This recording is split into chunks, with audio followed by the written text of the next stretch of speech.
গত ফেব্রুয়ারিতে ২ বছর পূর্ণ হয়েছে রাশিয়ার ইউক্রেন আগ্রাসনের। এই আগ্রাসনটা পৃথিবীর ভবিষ্যৎ ইতিহাস, ভবিষ্যৎ ক্ষমতার কাঠামো, বৈশ্বিক ক্ষমতার কাঠামো পাল্টে দিতে যাচ্ছে, এটা ধারণা করা যথেষ্ট যৌক্তিক কারণ আছে। এগুলো নিয়ে ধাপে ধাপে আলোচনা করব, কিন্তু আপাতত যেটা করতে চাই, এই মুহূর্তে যুদ্ধটা ঠিক কোন জায়গায় দাঁড়িয়ে আছে, কি পরিস্থিতি তৈরি হয়েছে যুদ্ধক্ষেত্রের, কিছু পদক্ষেপ দুই পক্ষ মানে ইউক্রেন এবং ইউক্রেনকে সাপোর্ট করা পশ্চিমারা, বিশেষ করে আমেরিকার দিক থেকে এবং পাল্টা দিকে রাশিয়ার দিক থেকেও কিছু পদক্ষেপ আছে, সেগুলো যুদ্ধের এক ধরনের গতি প্রকৃতির ইঙ্গিত আমাদেরকে দেয়। সেই আলোচনাটা আজকে একটু করতে চাই।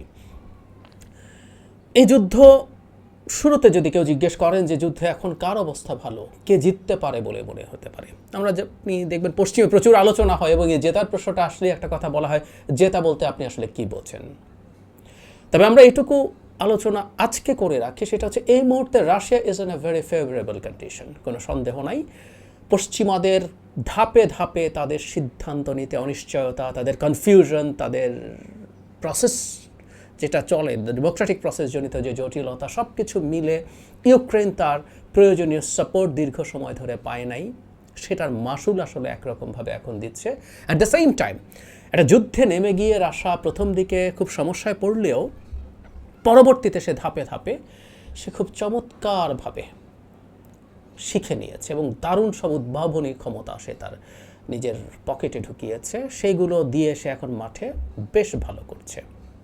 আমি যখন কথা বলছি এই মুহূর্তে, যখন ভিডিওটা রেকর্ড করছি, ভ্লাদিমির পুতিন চায়না সফরে গেছেন। তার এই চায়না সফরটাকে আমরা একটু গুরুত্ব দিয়ে দেখতে চাই এবং তার ঠিক আগে তিনি তার দীর্ঘকালীন প্রতিরক্ষা মন্ত্রী সার্গেই শোইগুকে সরিয়ে ফেলেছেন, যিনি শুধু প্রতিরক্ষা মন্ত্রী না, পুতিনের অত্যন্ত গুরুত্বপূর্ণ একজন এলাই এবং বন্ধু ছিলেন। আমাদের মনে থাকার কথা ইয়েভগেনি প্রিগোজিন, যাকে পুতিন প্রচুর কাজে লাগিয়েছেন এবং অত্যন্ত অনেকগুলো ডার্টি ওয়ার্ক তার প্রক্সি হিসাবে আফ্রিকায় বা এখানেও ইউক্রেনেও করিয়েছেন, সেই প্রিগোজিনকেও শোইগুর সাথে সংঘাতের কারণে চলে যেতে হয়েছে। পুতিন দাঁড়িয়েছিলেন শোইগুর পক্ষে। আমাদের মনে থাকার কথা, প্রিগোজিন অনেকগুলো ভিডিও করে শোইগুকে যাতা গালিগালাজ করতেন। আমাদের যদি ফলো করি, আমি আমার ভিডিও করেছি সেখানে, যখন এই ঘটনাগুলো ঘটছে সেখানে এটা আছে। সো পুতিনের এত শক্ত বন্ধু এবং বিশ্বস্ত মানুষ শোইগুকেও সরিয়ে দিয়েছেন এবং সেই জায়গায় যাকে দিয়েছেন এই ভদ্রলোক একজন অর্থনীতিবিদ। সো একটা পরিবর্তন করলেন এবং একজন অর্থনীতিবিদকে তিনি প্রতিরক্ষা মন্ত্রীর পদে আনলেন, তারপর উনি চায়নায় গেলেন। আমাদের মনে থাকার কথা 2022 সালে যখন এই ইউক্রেন আগ্রাসন উনি শুরু করতে যান, তখন চীনে উনি গিয়েছিলেন। চীনের উইন্টার অলিম্পিক্স হবে, পুতিন যান, চীনের সাথে বৈঠক করেন এবং সেখানেই প্রথম উইদাউট লিমিটস ফ্রেন্ডশিপের কথা বলা হয়। তারপর উইন্টার অলিম্পিক্সের জাস্ট উদ্বোধনের পরেই ইউক্রেনের উপরে সর্বাত্মক আক্রমণ করা শুরু করেন পুতিন। সো এবার আবার উনি চায়নায় যাচ্ছেন, এর পেছনে নিশ্চয়ই কোনো ইঙ্গিত আছে। আমরা খুব নিশ্চিতভাবেই জানি যে সামনাসামনি আদতে কী কথাবার্তা হচ্ছে সেগুলো আসবে না, কিন্তু আমরা এটুকু বুঝতে পারি যে এই যুদ্ধে পুতিনের জন্য চীন অত্যন্ত গুরুত্বপূর্ণ একটা ফ্যাক্টর। কারণ হলো, রাশিয়ার অর্থনীতি বসে যায় নাই, ধ্বংস হয়ে যায় নাই, কারণ চীন এবং অনেকটা ভারত তারা রাশিয়ার তেল কিনেছে প্রচুর, একটু তারা বেশ, তার দুই পক্ষেরই লাভ হয়েছে। রাশিয়ার এই সংকটে সে তার যুদ্ধের ফান্ডিং করতে পেরেছে, অ্যাট দ্য সেম টাইম ওই দুইটা দেশ বেশ রিডিউসড প্রাইসে তেল পেয়েছে। এখন রাশিয়া রীতিমতো গ্যাস পাইপলাইনের দিয়ে রপ্তানি করার কথা চায়নার সাথে আলোচনা করছে, কারণ ইউরোপ তার গ্যাস এখন আর ওভাবে কিনছে না। At the same time China থেকে তারা অনেক রকম সাহায্য পেয়েছে, সরাসরি মিলিটারি সাহায্য ওখানে যায়নি, কিন্তু মিলিটারি ইকুইপমেন্ট তৈরি করার জন্য খুব গুরুত্বপূর্ণ কিছু জিনিস চায়না থেকে গেছে, এই অভিযোগ পশ্চিমাদের দিক থেকে আছে এবং সেটা সত্যতাও থাকবে নিশ্চয়ই। যেমন ধরুন কতগুলো কমার্শিয়াল ড্রোন, এগুলো দিয়ে আপনি নানান কাজ করতে পারেন বলছেন, মানে ভিডিও টিডিও করবেন এরকম, কিন্তু এই ড্রোনগুলোকে এখন আসলে আপনি টেকনোলজি ইউজ করে, যেটা ইউক্রেনও করেছে, আপনি আসলে এক ধরনের কমব্যাট ড্রোনে পরিণত করতে পারছেন, এক ধরনের লাক্সারি প্রযুক্তি, কিন্তু এটা কাজ করছে। আমরা প্রচুর ভিডিও দেখবো জাস্ট কমার্শিয়াল ড্রোন দিয়ে ইউক্রেন বহু জায়গায় আক্রমণ করছে। তার চাইতেও জরুরি কথা, চীনের কাছ থেকে সম্ভবত চীন একেবারে top notch cutting edge chip তৈরি করতে পারে না, যেগুলো তাইওয়ানে তৈরি হয়, কিন্তু যুদ্ধাস্ত্রে ব্যবহার করার মতো চিপ তার চাইতে, মানে যা প্রয়োজন তার চাইতে ইভেন বেটার চিপ চায়না নিজে তৈরি করতে পারে। যারা স্মিক আছে তারা তৈরি করতে পারে। সো চিপও প্রচুর রাশাতে যাচ্ছে বলে অভিযোগ আছে বা এই ধরনের স্পেকুলেশন আছে, এটা হওয়ার সম্ভাবনাই যথেষ্ট। কারণ আমরা জানি যে চিপ সংকটের কারণে রাশা তার বহু হোম অ্যাপ্লায়েন্স থেকে ইভেন চিপ খুলে খুলে তার সমরাস্ত্রে ব্যবহার করেছে, এমন খবর আমরা দেখেছি। সুতরাং চীন তার জন্য খুব ভাইটাল, এবং চীনের সাথে যখন পুতিন যাচ্ছেন আমরা শীর্ষ সাথে তার এক ধরনের আলোচনা হচ্ছে, যুদ্ধে তার দীর্ঘমেয়াদী কোনো পরিকল্পনা আছে। এবং এই যে অর্থমন্ত্রী যিনি আসলেন তার আশাটাও কিন্তু একটা ক্লিয়ার ইন্ডিকেশন, সেটা হচ্ছে একটা অর্থনীতিবিদকে এখানে দেওয়ার মানেটা হচ্ছে এই যুদ্ধ অর্থনীতিকে আরও ভালোভাবে ঠিকঠাক রাখা, অ্যাট দ্য সেম টাইম কীভাবে এফিশিয়েন্টলি তার সমরাস্ত্র আরও অনেক বেশি ডেভেলপ করা যায়। তার মানে আমরা বলবো যে পুতিন একটা বড় ধরনের কিছু করার চেষ্টা করতে যাচ্ছেন, এবং এটা সাপোর্ট করবে একটা শহরের উপরে আক্রমণ নিয়ে। আমরা খার্কিভ শহরটার কথা মনে করতে পারি। খার্কিভ শহরটার আগে আমাদের বোঝা দরকার, খার্কিভে আক্রমণ করা টেকনিক্যালি কথা ছিল না। কারণ কি? কারণ হচ্ছে ইউক্রেনের 4টা জায়গা, 4টা ব্লাস্ট বলে ওরা, দখল করে একটা শ্যাম গণভোট করে তারা এটা নিজের অংশ করে নিয়েছে। 4টা জায়গা আমরা জানি, ডনবাসের 2টো এলাকা, ডোনিয়াস্ক, লুহান্স্ক, খেরসন, জাপোরিজিয়া। আপনারা ম্যাপ যদি খেয়াল করেন 4টা ব্লাস্ট নেওয়ার উদ্দেশ্য হচ্ছে ক্রাইমিয়ার সাথে রাশার একটা ল্যান্ড ব্রিজ তৈরি করা, মানে আপনি ল্যান্ড দিয়ে যাতে ক্রাইমিয়াতে যেতে পারেন। ক্রাইমিয়া তার অত্যন্ত গুরুত্বপূর্ণ একটা জায়গা, কারণ ওখানে তার নেভির জন্য এটা খুবই স্ট্র্যাটেজিক্যালি ইম্পর্টেন্ট। রাশার সাথে কার্চ ব্রিজ দিয়েও কিন্তু এটা কানেক্টেড আছে, কিন্তু একটা ব্রিজ কখনো আসলে খুব বেশি রিলায়েবল কিছু হয় না। কারণ আমরা জানি যে এই যুদ্ধের মধ্যেও 2বার অন্তত এই ব্রিজকে অ্যাটাক করেছিল ইউক্রেন, এবং বেশ ক্ষতি সাধন হয়েছিল, এবং যোগাযোগ লম্বা সময়ের জন্য বন্ধ ছিল। সো এই 4টা জায়গাকে সে নিজের ক্লেম করে। এটা রাশার, এটা মানে ইউক্রেনের প্রায় 20% এরিয়া। যদিও এই অবলাস্টগুলো সব জায়গা যে একেবারে দখলে আছে তা না। যেমন আমরা জানি রিসেন্টলি যারা এই যুদ্ধের খবর রাখে, আবদিভকা বলে একটা সিটি কিছুদিন আগে মাত্র রাশা দখল করেছে, এটা কিন্তু ডোনেস্ক অঞ্চলের, সুতরাং পুরো অংশ তার দখলে না। তার আগে বাকমুত দখল করেছে, বাকমুত ও ডোনেস্কের, তার মানে এইগুলো ইউক্রেনেরই দখলে ছিল। সে কাগজে কলমে এই অবলাস্টগুলো তার করে ফেলেছে, কিন্তু এগুলো তার দখলে ছিল না। কিন্তু সে খার্কিভে যখন অ্যাটাক করছে সেটা ডিফারেন্ট, এটা এর বাইরের জায়গা। যদিও রাশিয়ান বর্ডারে খুব কাছে, এবং এটা দ্বিতীয় বৃহত্তম শহর ইউক্রেনের। আমাদের মনে থাকার কথা এই সিটিটাতে এক সময় শুরুর দিকে তারা রাশিয়া ঢুকে পড়েছিল, পরে তাদেরকে পাল্টা আক্রমণ করে এখান থেকে সরানো হয়েছে। কিন্তু আমি যে কথাটা বলতে চাইছি সেটা হলো, তার দখলকৃত জায়গা সে দখল করার জন্য, যেটা সে লিখছে যে এটা তার জায়গা, তার বাইরেও আক্রমণ করা শুরু করেছে, এবং ম্যাসিভ আক্রমণ, এবং একটা নতুন অস্ত্র রাশিয়া ব্যবহার করতে শুরু করেছে যেটা অসাধারণ ইনোভেটিভ, এবং এটা এই যুদ্ধের ভবিষ্যৎ এবং গতি প্রকৃতি নির্ধারণ করে দিতে পারে। আসছি সেই জায়গায়। এদিকে ইউক্রেনের এই সমস্যাটার কারণ কি? ইউক্রেনকে কেন সরে যেতে হচ্ছে? আবদিভকা থেকেও সরে যেতে হলো কেন? আমরা এই যুদ্ধটাকে যেভাবে দেখছি সেই, এবং এটার ভবিষ্যৎ কি, এটা নিয়েও একদিন আলাদা ভিডিও করতে হবে, কারণ প্রত্যেকটাই অনেক দীর্ঘ কথাবার্তা বলতে হবে। এই যুদ্ধটাকে যতই আমরা অত্যাধুনিক যুদ্ধ বলে, দিনের শেষে আমরা দেখলাম যে এই যুদ্ধে রীতিমতো জাস্ট ফায়ার পাওয়ার, আগেও তাই বলা হতো, দ্বিতীয় বিশ্বযুদ্ধ প্রথম বিশ্বযুদ্ধের মতো আজকের এই যুদ্ধেও দেখা গেল আপনি আসলে জাস্ট আর্টিলারি শেল কী পরিমাণ ব্যবহার করতে পারছেন সেটার উপর ডিপেন্ড করে আপনি কোনো জায়গায় দখল করতে পারছেন বা টিকে থাকতে পারছেন কিনা। ইউক্রেনের ম্যাসিভ সমস্যা হচ্ছে তার আসলে সাপ্লাই ছিল না। মানে আপনি বেশ কিছু ভালো মানে কামান বলি আমরা কথ্য ভাষায়, যেগুলো পেয়েছেন, টাউট পেয়েছেন, সেলফ প্রপেলড পেয়েছেন, কিন্তু এগুলো কোনোটারই আসলে যথেষ্ট পরিমাণ শেল আপনার হাতে ছিল না। এমনকি যখন যথেষ্টও পাচ্ছিলেন, রাশার সাথে আপনি পেরে উঠছিলেন না। রাশা যেখানে অ্যাভারেজ 20-25 হাজার আর্টিলারি শেল প্রতিদিন নর্মাল ক্ষেত্রে ব্যবহার করতো, আর কোনো জায়গায় অ্যাগ্রেসিভলি যখন সে অ্যাটাক করছে সেখানে 50,000 শেল প্রতিদিন ব্যবহার করেছে, সেখানেও ইউক্রেন 5,000-7,000-এর বেশি ব্যবহার করতে পারে নাই, এবং ম্যাসিভ অ্যাটাকের সময় 10-15 হাজার ব্যবহার করেছে। কারণ পশ্চিমারা এই পরিমাণ শেল আসলে তাকে সাপ্লাই করা তার পক্ষে সম্ভব না। কিন্তু রাশিয়ার নিজের প্রচুর স্টকপাইল ছিল, সে নর্থ কোরিয়া থেকে প্রচুর পেয়েছে বলে জানা যায়, সে ইরান থেকে পেয়ে থাকতে পারে, ইরান থেকে তো অ্যাটলিস্ট ড্রোন পেয়েছে প্রচুর। ফলে যেটা হয়েছে, তার অস্ত্র কমে আসছে। এই অস্ত্র কমে আসার জন্য আমরা জানি যে দীর্ঘদিন আমেরিকা ইউক্রেনের জন্য সামরিক যে একটা প্যাকেজ ঘোষণা করেছিল, $61 বিলিয়ন পাস হয়েছে শেষ পর্যন্ত, কিন্তু এটা দীর্ঘদিন ধরে ওদের 2 হাউসে আটকে ছিল, সেনেটে আটকে ছিল, লোয়ার হাউস যেটা হাউস অফ রিপ্রেজেন্টেটিভসে আটকে ছিল। তো এই করতে করতে দেরি হয়ে গেল, এবং সে তার প্রয়োজনীয় জিনিসপত্র পায় না। তার এয়ার ডিফেন্স দরকার, তাকে কি অস্ত্র দেব না দেব সেটা নিয়েও পশ্চিমারা খুবই কনফিউজড আছে। তো তাহলে শেষ পর্যন্ত দেয়া হলো, কিন্তু দেরি হয়ে গেছে। এখন এই অস্ত্র ইউক্রেনের হাতে পৌঁছা অনেক দেরির ব্যাপার। তার আগে একটু খুব জানিয়ে রাখি, আমরা 61 বিলিয়ন অঙ্কটা অনেক বড় শোনা যায়, কিন্তু এর মধ্যে একটা বিরাট অংশ, $23 বিলিয়ন ইউজড হবে আমেরিকা যে পরিমাণ অস্ত্র অলরেডি দিয়েছে ইউক্রেনকে, তাতে তার স্টকপাইল যে কমে গেছে সেটাকে নতুন করে পূর্ণ করার জন্য। যদিও বলা হচ্ছে এখান থেকেও প্রয়োজনে অস্ত্র দেওয়া হবে। এর মধ্যে একটা অংশ $14-15 বিলিয়ন সরাসরি সামরিক সাহায্য হিসাবে যাবে। এছাড়া তার এই রাষ্ট্র বা সরকার চালানোর খরচ আছে, আমেরিকা ওই অঞ্চলে আর যা যা মিলিটারি অপারেশন চালাচ্ছে সেদিকেও যাবে। সব কিছু মিলে অস্ত্র যে অনেক বড় অঙ্কের যাচ্ছে তা না, কিন্তু এটাও আমাদের মনে রাখতে হবে পশ্চিমা অস্ত্রের বিলিয়নে আমরা যত বেশি দেখি, সংখ্যায় অত বেশি না, কারণ পশ্চিমা অস্ত্র অনেক বেশি এক্সপেন্সিভ। পশ্চিমা অস্ত্রের মান রাশার চাইতে অনেক ভালো, কোনো সন্দেহ নাই, কিন্তু এটা অনেক বেশি এক্সপেন্সিভ একই সমতুল্য অস্ত্রের তুলনায়। সুতরাং কী পরিমাণ অস্ত্র ইউক্রেনে যাবে সেটা আসলে এখনও নিশ্চিত না। কি যাবে ডিবেট হচ্ছে, কী পরিমাণ তাদের স্টক পাইলে আছে।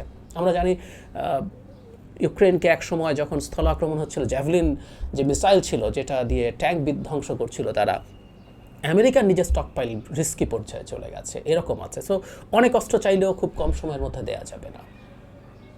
আমেরিকা তার নিজের আর্টিলারি ডেভেলপমেন্টের চেষ্টা করছে খুব সিরিয়াসলি, এটা ওর পেছনেও ইনভেস্ট করবে। এগুলো আবার ঠিক হওয়া, এগুলো আবার ওই পর্যন্ত যাওয়া, এটা একটা বিরাট লম্বা পথ। সুতরাং যুদ্ধে ইউক্রেনের অবস্থা খুব ভালো কিছু হবে তা না। কিন্তু এর মধ্যে যেটা বলছিলাম, রাশিয়ার একটা নতুন অস্ত্র মাঠে এসছে, এটা এই যুদ্ধের একটা গতি প্রকৃতি পাল্টে দেওয়ার প্রবাবিলিটি তৈরি করেছে। সেটা কি? ধরুন আপনি আর্টিলারি শেল ইউজ করছেন, এটা মোটা দাগে অ্যাকিউরেট যদি সব কিছু ঠিকঠাক থাকে, আপনি যদি যথেষ্ট গোয়েন্দা তথ্য পান। কিন্তু আর্টিলারি শেলের সুবিধা আছে, আপনি অনেকগুলো একসাথে অ্যাটাক করতে পারেন, কোনোটা না কোনোটা কাজ করবে। তুলনামূলকভাবে আপনি একটা স্পেসিফিক টার্গেটকে হিট করার জন্য বেস্ট অস্ত্র কিন্তু মিসাইল, বিশেষ করে ক্রুজ মিসাইল। আমরা জানি এই ক্রুজ মিসাইলও কোনটা দেব না ইউক্রেনকে, আমি রাশিয়ার প্রসঙ্গে আসছি, ইউক্রেনকে কোনটা দেব না এই নিয়ে নানান ডিবেট, তাই না? কি রাশার ভেতরে অ্যাটাক করে ফেললে রাশা যদি খেপে যায়, এরকম নানা কনফিউশনে ছিল। আমি কনফিউশনের প্রসঙ্গে আসি, রাশাকে কি ইউক্রেনকে কি দেব না করতে করতে সেই কবে আমি রেড লাইন ক্রস করে ফেললাম। ট্যাঙ্ক দেব কি দেব না, আব্রাহামস দেব কি দেব না, আমেরিকা চিন্তা করছে। ঠিক আছে, তুমি যদি মানে লেপার্ড দাও, জার্মানিকে বলছে, তাহলে আমি আব্রাহামস দেব। এই হচ্ছে ব্রিটিশরা চ্যালেঞ্জার দিয়েছে, এগুলো করতে করতে দেরি। তারপরে রেঞ্জ কি, আমেরিকার অত্যন্ত অ্যাকিউরেট যে রকেট সিস্টেম হাইমার্স আছে, হাইমার্সের সে কম রেঞ্জের রকেট দিচ্ছে। হাইমার্স রকেট সিস্টেম থেকে এটাকামস বলে একটা ট্যাকটিক্যাল মিসাইল আছে যেটা লম্বা রেঞ্জের 250-300 কিলোমিটার, সেটাও দেব কি দেব না করছিল, শেষে দেয়া হলো। ফ্রান্স স্টর্ম শ্যাডো যেটা প্লেন থেকে একটা ক্রুজ মিসাইল মারা হয়, সেটা দেব কি দেব না করতে করতে দেয়া হলো। জার্মানি দীর্ঘদিন থেকে তার একই ধরনের একটা মিসাইল আছে টরাস, এটা আরও অ্যাডভান্সড, নানান ডিবেটের পর শেষ পর্যন্ত দেয়া হলো না। সো এই কনফিউশনগুলো ক্রমাগত চলতে থাকলো। রাশা তার ক্রুজ মিসাইল দিয়ে ইউক্রেনের টার্গেটগুলো অ্যাটাক করছিল, কিন্তু রিসেন্টলি সে একটা অসাধারণ আবিষ্কার করেছে, সেটা হচ্ছে গ্লাইড বম বলে এক নতুন ধরনের বোমা ব্যবহার করছে। ব্যাপারটা একটু বুঝিয়ে বলি। একসময় বোমা ছিল, মানে এগুলোকে ক্লিয়ারলি এভাবে বলা যায় ডাম্প বম, এগুলো বোমাই বলতো। এখন যেহেতু একটা স্মার্ট বম আছে, তাই আমরা আগেরগুলোকে ডাম্প বম বলি, বা এগুলোকে গ্র্যাভিটি বম বলে। মানে আপনি একটা জায়গায় যাবেন, আপনি কতগুলো হিসাব নিকাশ করবেন, আপনার প্লেনের গতি কী আছে, বাতাসের গতি কী আছে মিলে মোটামুটি আপনি কিছু বোমা ফেলে দেবেন, ওগুলো গ্র্যাভিটিতে পড়ে টার্গেটকে হিট করবে। এই হচ্ছে আগের বোমাগুলো, এগুলো এরকমই ছিল এক সময়। সে কারণে দেখবেন B-52 মতো বিমান তৈরি হয়েছে যারা কার্পেট বমিং করে। আপনার একটা স্ট্র্যাটেজিক টার্গেট আছে, কয়টা বোমা পড়বে ঠিক না, আপনি একসাথে একটা জোনে অনেকগুলো বোমা ফেলে দিলেন, কোনোটা না কোনোটা গিয়ে টার্গেটে হিট করবে। এই ছিল বোমার ধরন। পরবর্তীতে স্মার্ট বম আসলো। স্মার্ট বমগুলো কীরকম, এগুলো নানানভাবে কাজ করে, লেজার গাইডেড আছে, জিপিএস গাইডেড আছে। সেগুলো স্পেসিফিক টার্গেটকে যাওয়ার জন্য তার ফিন আছে যে পেছনে, সেগুলোকে দিয়ে মুভ করে খুব কাছাকাছি জায়গায় পৌঁছে যেতে পারে।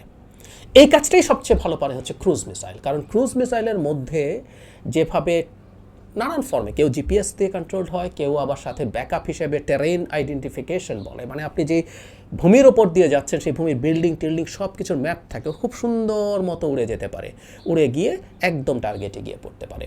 এইটা ক্রুজ মিসাইল দিয়ে সবচেয়ে ভালো সম্ভব। আর স্মার্ট বম মোটামুটি, এখন স্মার্ট বম রাশার নেই তা না, রাশার স্মার্ট বম থাকলেও একটা ঝুঁকির জায়গা ছিল। সেটা হচ্ছে আমরা খেয়াল করব, এই যুদ্ধ যখন চললো রাশা তার এয়ার পাওয়ার খুব বেশি ব্যবহার করে নাই।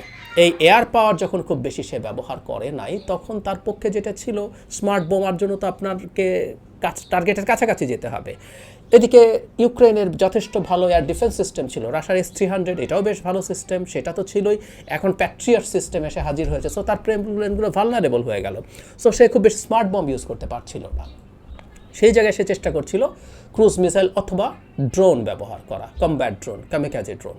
আমরা ইরানের যেই শাহিদ দেখেছি, ওদের নিজেদের ল্যান্ডসেট একটা ড্রোন এসছে, যে ড্রোনটাও যথেষ্ট সাকসেসফুলি যুদ্ধক্ষেত্রে কাজ করেছে, এবং আমরা এর মধ্যে প্রচুর নিউজ দেখেছি এই ল্যান্ডসেট দিয়ে তারা লেপার্ড বা আব্রাহামস ট্যাঙ্ককেও ধ্বংস করেছে। এরকম নিউজও আমাদের সামনে আছে উইথ ক্রেডিবল ডকুমেন্টস। আচ্ছা, এখন তারা করলো কি, তাদের অনেক ডাম বম, এই 50-60s সোভিয়েত ইউনিয়নের সময় লক্ষ লক্ষ ডাম বম্বের স্টক পাইল আছে রাশার। তারা করছে কি, এখন এটার মধ্যে একটা জিপিএস গাইডেন্স কিট লাগিয়ে দিচ্ছে। ডানা থাকবে, ফিন থাকবে, যেগুলো জিপিএসের সাথে কানেক্ট করে বোমাটাকে গ্লাইড করে টার্গেটে নিয়ে যাবে, এবং এগুলো 70 কিলোমিটার পর্যন্ত দূরে গিয়ে আঘাত করতে পারে। তাহলে খেয়াল করি কি অসাধারণ ব্যাপার হলো, রাশা তার ফাইটার থেকে টার্গেটের 70 কিলোমিটার পর্যন্ত, 40, 50, 60, 70, মানে এত দূরে থেকে সে একটা গ্লাইড বম ছেড়ে দিতে পারছে, যে বোমাটা গ্লাইড করে গিয়ে টার্গেটে পড়ছে।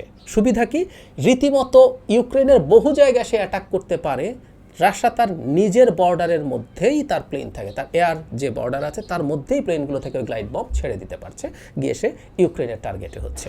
আভদিভকায় এই বোমাটাই সবচেয়ে সফল হয়েছে। ভয়ঙ্কর ব্যাপার হচ্ছে, এরকম বোমা রাশার কাছে লক্ষ লক্ষ আছে, মানে 60-70 কিলোমিটার দূরে যখন থাকছে। ইউক্রেনের হাতে এখনও এয়ার ডিফেন্স সিস্টেম এতটা ভালো নাই যেটা অত দূরে প্লেনকে সে টার্গেট করতে পারে। ফলে সে একটার পর একটা এই কাজটা করতে পারছে, এবং খার্কিভে যে অ্যাটাক করছে এখন, সেখানেও এই গ্লাইড বম ইউজ করছে। এই প্রযুক্তিটা রাশার জন্য একটা বিরাট বিরাট সুবিধার জায়গা তৈরি করবে। এটা রীতিমতো একটা ভয়ের ব্যাপার। আমরা খেয়াল করেছি এর মধ্যে ড্রোন এবং এই ধরনের বোমা দিয়ে ইউক্রেনের পাওয়ার ইনফ্রাস্ট্রাকচারের উপরে আবার অ্যাটাক করেছে। ইউক্রেন অন্ধকারে ডুবে যাচ্ছে। একই সাথে তার যে ট্যাকটিক্যাল নিউক্লিয়ার ওয়েপনের থ্রেট, সেটাও পুতিন জারি রাখছেন। এই এর প্যাকেজ বলার সাথে সাথে ইউক্রেনের বর্ডারে গিয়ে তারা এক ধরনের মহড়া দিয়ে এসছে। এই ঘটনাগুলো ক্রমাগত চলছে। এখন বলা হচ্ছে যে পশ্চিমাদের অস্ত্র যদি যায়, আরও প্যাট্রিয়ট মিসাইল দেয়া হবে কি না, বা বিশেষ করে F-16 আসবে। কারণ আমরা আগেও একটা ভিডিওতে বলেছি, F-16 পুরো ট্রেন করাতে গিয়ে ইউক্রেনের পাইলটরা মূলত সোভিয়েট এরার যে ফাইটার, সেগুলোতে ট্রেন ছিল। তো তাদের যেহেতু বেসিক ট্রেনিং সব কিছুই আছে, তাদের ফার্দার F-16 ট্রেনিং দিতে এই সময়টা লেগেছে। F-16 আসবে, সেই F-16 যদি আকাশে যায়, সেই আকাশে গিয়ে তারা রাশিয়ান ফাইটারের সাথে এই গ্লাইড বম থেকে আবার মুক্তি পাওয়ার চেষ্টা করতে পারে। কিন্তু আমার কাছে আবার মনে হয় এটা খুব সহজ হবে না। রাশিয়ার যে F-400 আছে, সেটার মুখে F-16 টিকে থাকা will be really very tough. আর অল্প সময় ট্রেনিং একজন ফাইটার পাইলট কতটা এগুলোকে এড়িয়ে কাজ করতে পারবেন, খুবই সন্দেহের জায়গা আছে। সুতরাং বর্তমান পরিস্থিতিটা হচ্ছে এটা, ইউক্রেন খুব সিরিয়াস খারাপ পজিশনে আছে। এই যুদ্ধে রাশিয়া বেশ ভালোভাবে এগিয়ে আছে। এর মধ্যে আরেকটা ইউক্রেনের জন্য হয়তো পটেনশিয়াল খারাপ খবর আছে, এবং আমি মনে করি এই তারিখের আগেও রাশিয়া খুব ম্যাসিভ কোনো চেঞ্জ তার যুদ্ধে আপাতত করবে না। সেটা হচ্ছে নভেম্বরের আমেরিকার প্রেসিডেন্ট ইলেকশন। এটাই দেখার, আমি পুতিন হলেও আমরা এই কাজটাই করতাম। ট্রাম্প আসার সম্ভাবনা কিছুটা বা অনেকটা আছে বলে অনেকে মনে করেন, আমি আলোচনা এখন যাচ্ছি না। কিন্তু ট্রাম্প যদি আসেন, তাহলে এই যুদ্ধে ইউক্রেন তার যে সাপোর্ট ছিল এটা একেবারে হারিয়ে ফেলবে খুব দ্রুত। রাশিয়ার মতো করে, রাশিয়ার কন্ডিশনে, রাশিয়ার টার্মসে গিয়ে ইউক্রেনকে রাশিয়ার সাথে শান্তি চুক্তি করতে হবে, সব কিছু করতে হবে, এমনকি এই সরকারও ক্ষমতায় আলটিমেটলি থাকবে না। সুতরাং এই সামারে অনেক বেশি কিছু রাশিয়া করে ফেলবে বলে আমি আসলে মনে করি না। কিছু করবে, এবং সে খার্কিভে অ্যাটাক করছে কারণ সে যাতে পাল্টা এই দিকটায় সে নতুন করে আক্রমণ সাজাতে পারে। কারণ আমরা জানি একটা জায়গায় যুদ্ধ করা মানে ওখানে আপনাকে সোলজার নিয়ে যেতে হবে এবং প্রতিপক্ষকেও নিতে হবে। আর আরেকটা আলাদা ভিডিও করবো, এই যুদ্ধটা যেদিকে যাচ্ছে যত দীর্ঘ করে দেওয়া যায়, এটা রাশিয়ার জন্য দিনের শেষে সুবিধা হয়। কারণ এটা ওয়ার অফ অ্যাট্রিশন বলে একটা জিনিস আছে, যেখানে দীর্ঘ সময় একটা যুদ্ধে আপনি বসে থাকেন আসলে আপনার প্রতিপক্ষের ক্ষয় হওয়ার জন্য। এখন অর্থনীতিতে ছোট, সাইজে ছোট, জনসংখ্যায় ছোট, সব কিছুতে ছোট ইউক্রেনের পক্ষে ওয়ার অফ অ্যাট্রিশনে রাশিয়ার পক্ষে বিপরীতে টিকে থাকা খুব কঠিন ব্যাপার হয়ে দাঁড়াবে। পরিস্থিতি এখন ধীরে ধীরে ওই দিকেই নিয়ে যাওয়া হচ্ছে। আবার এই প্রশ্ন করে শেষ করি যে পরিস্থিতি এই যদি হয়ও, এই যুদ্ধে পরাজয় মেনে নেওয়া মানে রাশিয়া সোফার যা করেছে এটা অ্যাকসেপ্ট করা মানেই পরাজয়। আপনি তো আগে ক্রাইমিয়া নিয়ে নিয়েছেন, এখন ওই যে 4টা অব্লাস্ট, আবারও বলছি, দোনিয়াস্ক, লুহান্স, খেরসন, জাপোরিজিয়ায় 4টা যদি ওর টার্মসে দিয়ে দেন এবং ইউক্রেন যদি নেটোতে যাবে না সেই নাকে খত দিয়ে চুক্তি টুক্তি করে, এটা পশ্চিমাদের জন্য পরাজয়। এবং এই পরাজয়টা ভবিষ্যতে অন্য দেশগুলো, মলদোভা নিয়ে কথা হচ্ছে, ইভেন কোনো বলটিক স্টেটে কিছু করে ফেলবে কিনা, যদিও সেগুলো নেটো স্টেট, কেউ কেউ বলছেন এই সাহস করবে না, কিন্তু হু নোজ, এইরকম একটা ঝুঁকির মুখে দাঁড়িয়ে আছে। এবং এই পরাজয় যদি পশ্চিমারা শেষ পর্যন্ত মেনে নেয়, সেটা পৃথিবীর যে ওয়ার্ল্ড অর্ডার আছে সেটা তছনছ করে দেওয়ার মতো একটা পরিস্থিতি তৈরি করবে। পশ্চিমারা সেটা মানবে কি না, নাকি সেটা যুদ্ধটা আরও অন্য কোনো দিকে মোড় নেয়। এমনকি ইউক্রেনে ফ্রান্স তার সোলজার পাঠাবে ধরনের কথা ম্যাকও বলেছেন, সমালোচনা হয়েছে। ব্রিটেন তার অস্ত্র দিয়ে ইউক্রেন চাইলে রাশিয়ার মানে ভেতরে আক্রমণ করতে পারে এই ধরনের সার্টিফিকেট দিয়েছে। সো যুদ্ধটা ছড়িয়ে পড়ারও সম্ভাবনা আছে পরাজিত হওয়ার চাইতে বা পরাজয় মেনে নেওয়ার চাইতে। সব কিছু মিলে খুবই জটিল পরিস্থিতি। যুদ্ধটার সামনের পরিস্থিতি কী হতে পারে, ওয়ার্ল্ড অর্ডার কীভাবে কী করতে পারে, ভিন্ন ভিডিওতে সেগুলো নিয়ে কথা বলবো আশা করছি।